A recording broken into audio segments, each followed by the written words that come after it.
Bismillahirrahmanirrahim. Assalamualaikum warahmatullahi wabarakatuh. Ketemu lagi bersama saya Andri Maulana. Ya, kita bertemu di mata kuliah Praktikum Jaringan Komputer. Terima kasih sudah bergabung pada hari ini. Ya, kita akan lanjutkan pembelajaran kita setelah terpotong UTS ya. Sekarang kita sudah masuk ke minggu ke-9. Semoga pada hari ini, ya, hari yang cerah ini kita selalu diberikan kesehatan, ya, kemudian kita selalu diberikan kemudahan dalam segala urusan kita, ya, kita selalu diberikan semangat untuk menuntut ilmu, terutama mata kuliah praktikum jaringan komputer. Semoga apa yang kita tuntut pada hari ini bisa bermanfaat untuk kita ya di masa saat ini ataupun masa yang akan datang. Baik, sekarang saya akan share dulu untuk materi hari ini.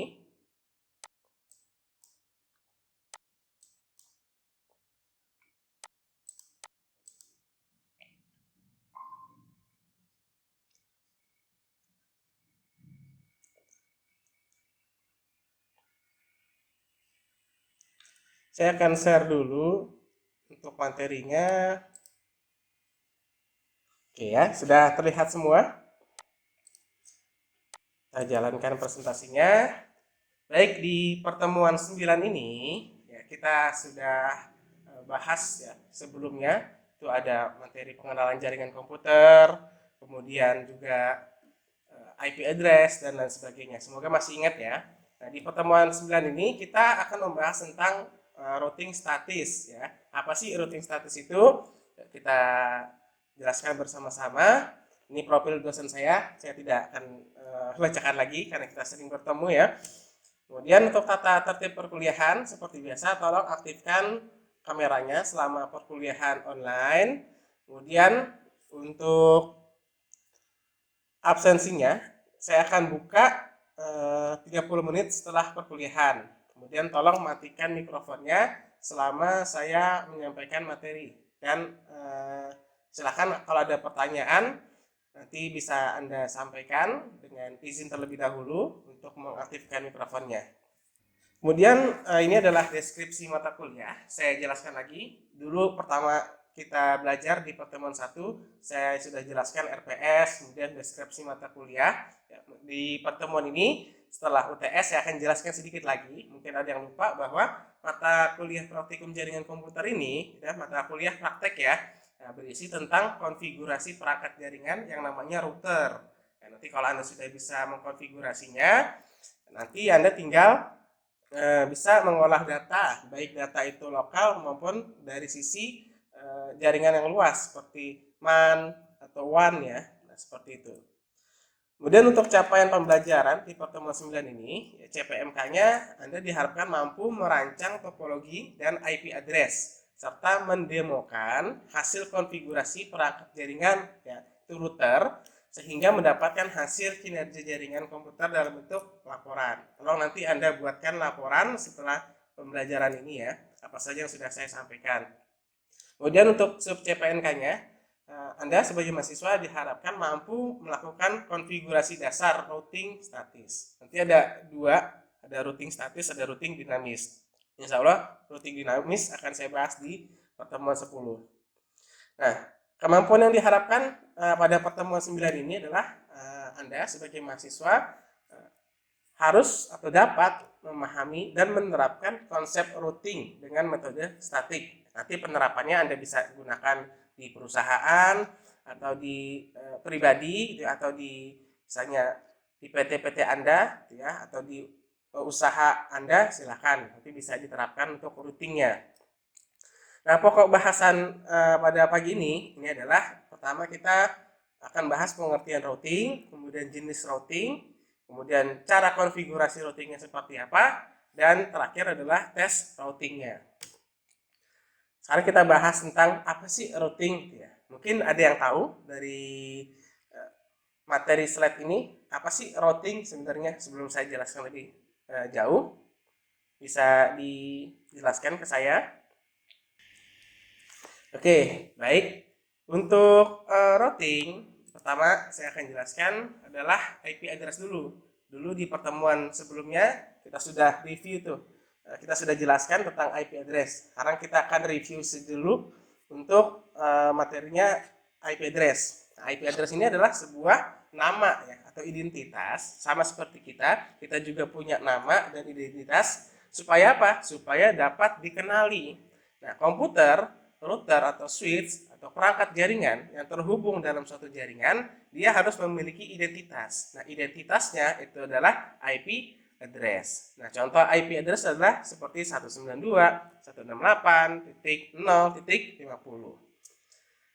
Nah, sekarang routing adalah merupakan sebuah mekanisme atau pengiriman paket yang ditransmisikan dari satu network ke network yang lain. Artinya begini, routing itu adalah bagaimana cara menentukan paket dikirim dari suatu host, ya, misalnya dari host 10, 120.2.0 itu. Dia akan dikirim ke 172.116.1.0 gitu ya, ke networknya. Nah, nanti caranya gimana tuh? Apakah melewati jalur A, jalur B, mana jalur yang paling panjang, mana jalur yang paling pendek, atau yang paling dekat atau paling jauh, itu paling cepat atau paling lama. Nah, itu disebut dengan routing. Jadi menentukan metode jalur mana yang harus dilewati. Nah, sekarang perumpamaan routing itu seperti ini. Misalnya saya mau kirim barang gitu, dari Jakarta ke Palembang ya, dengan tujuannya adalah Sarah ya yang ada di Palembang. Tentu saya akan bawa barang itu ke cabang pengiriman barang. Contohnya misalnya Sigesit ya, Sigesit cabang Jakarta. Nanti dari Sigesit itu datanya diolah, barang diolah akan dikirim ke Palembang menggunakan transportasi baik darat ataupun laut. Kemudian nanti ketika sampai di cabang Sigesit Palembang, nanti akan diolah tuh datanya dan akan diserahkan ke kurir. Nah, kurir nanti akan menyerahkan paket tersebut ke Sarah yang ada di Palembang dengan alamat tertentu. Sama perumpamaan routing juga seperti itu. Routing, saya mau ngirim paket atau ya mengirim data dari komputer saya Andri ke komputer Sarah gitu, yang ada di Palembang. Nanti data saya akan melewati yang namanya router yang ada di kantor saya di Jakarta. Nanti dari kantor saya akan dikirim ke provider. Nah, nanti akan sampai di router yang berada di wilayah Palembang. Dari Palembang itu nanti akan difilter lagi alamatnya kemana. Oh, ternyata akan dikirim ke alamat isi Sarah. Nah, sekarang untuk menentukan rumus routing statis kita harus paham nih, nggak sembarangan. Itu contohnya adalah ada rumus dari mana mau ke mana, lewatnya lewat mana. Nah, kalau kita lihat topologinya seperti ini, ini ada topologi PC-nya PC Andri ya. Ini ada dua buah router dengan alamatnya sudah saya jabarkan. Sekarang dari mana nih? Dari PC Andri. Oke, dari PC Andri, kemudian mau dikirim ke PC mana? Ini dari mana nih? Dari Andri ya. Oke. Ini dari saya 192.168.10.0 gitu ya, titik 10 alamat saya. Kemudian saya mau ke PC Sarah yang 192.168.100.10 ya. Oh, ini udah beda network nih. Nah, ini harus menggunakan router. Nah, lewatnya lewat mana? Lewatnya adalah lewat 10.10.10.2. Oke. Nah, sampai sini ada yang mau ditanyakan? Silahkan kalau mau ditanyakan. Oke, tidak ada. Oke, kalau tidak ada kita lanjut. Nah, sekarang ada yang namanya konfigurasi routing statisnya. Gimana caranya? Nah, kalau kita sudah belajar router dengan menggunakan Cisco, Anda tinggal ketikkan saja perintahnya IP route. Ya, ini menandakan untuk mengkonfigurasi routing. Kemudian tujuannya adalah ke network 192.168.100.0. Ya, ini untuk router yang ada di Jakarta.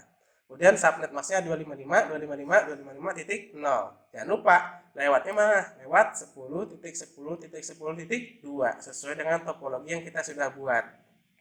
Nah, nanti di router Palembang juga lakukan hal yang sama agar ya paket ini bisa dikirim balik dari Palembang ke Jakarta.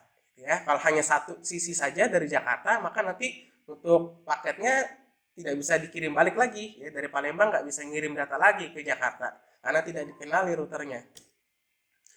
Nah, ini untuk tes routingnya yang Anda bisa lakukan pengetesan dengan cara ping, ya. Kemudian alamatnya 192.168.100.10. Pastikan hasilnya itu adalah replay dari alamat 192.168.100.10. Jangan sampai hasilnya itu adalah request timeout atau destination host unreachable, karena itu menunjukkan bahwa alamat yang kita tuju tidak dikenali. Bisa terjadi karena kesalahan dari konfigurasi routingnya. Nah, kesimpulannya adalah bahwa router itu adalah merupakan perangkat ya yang digunakan untuk menghubungkan jaringan yang berbeda. Jadi kalau router itu adalah perangkatnya. Sedangkan metode untuk mengirimkan paket data dari router satu ke router yang lainnya itu disebut dengan routing ya. Routing adalah suatu tindakan untuk menentukan jalur network. Nah, sekarang ini adalah penjelasan secara singkatnya. Anda bisa melihat untuk konfigurasi lebih jelas ini ada di channel saya. Anda bisa lihat di sini ya. Anda bisa menuju ke channel saya di Biang Wali. Dan nanti Anda tinggal di subscribe saja channelnya. Di sini sudah saya jelaskan dengan detail bagaimana konfigurasi routing ini dijelaskan dari step by step ya. Semuanya sudah saya jelaskan di sini. Nanti tinggal Anda lihat saja bagaimana cara melakukan konfigurasinya. Nah, sekarang di materi pertemuan 10 yang nanti akan saya bahas di minggu depan, kita akan bahas tentang lebih jauh materi routing, yaitu routing dinamis ya, meliputi OSPF dan RIP. Sebenarnya ada satu lagi yaitu EIGRP ya, tapi tidak saya bahas semua. Dan di pertemuan ini untuk tugasnya silahkan Anda buat desain jaringan seperti ini. Silahkan difoto saja dulu, kemudian nanti dari desain jaringan Anda buat menggunakan paket tracer atau lainnya, Visio boleh ya. Nanti silakan Anda konfigurasi routing statisnya dan jangan lupa berikan IP address-nya terlebih dahulu. Kemudian setelah itu lakukan analisa jaringan network dengan menggunakan ping dari PC 1 ke PC 2 atau PC 3 ya. Pastikan semuanya sudah replay ya, jangan sampai RTO. Kemudian nanti tugasnya tolong dikirim ke email saya ya, nanti saya kasih batas waktu pengerjaannya 3 hari. Tolong diperhatikan bahwa tugas ini memiliki bobot kriteria penilaian. Yang pertama adalah desain jaringan, saya akan ambil 10%. Kemudian pemberian IP address-nya, kalau benar semua, saya berikan 30%. Dan konfigurasi routing statusnya adalah 40%. Dan terakhir adalah hasil koneksi antar PC itu 20%. Tolong diperhatikan semua, jangan sampai hasilnya itu tidak running ya, atau tidak berjalan dengan baik. Sampai di sini ada yang mau ditanyakan, presentasinya sudah selesai. Setelah ini apabila Anda ada pertanyaan, boleh langsung di sini atau nanti kita diskusikan bareng-bareng di WhatsApp grup.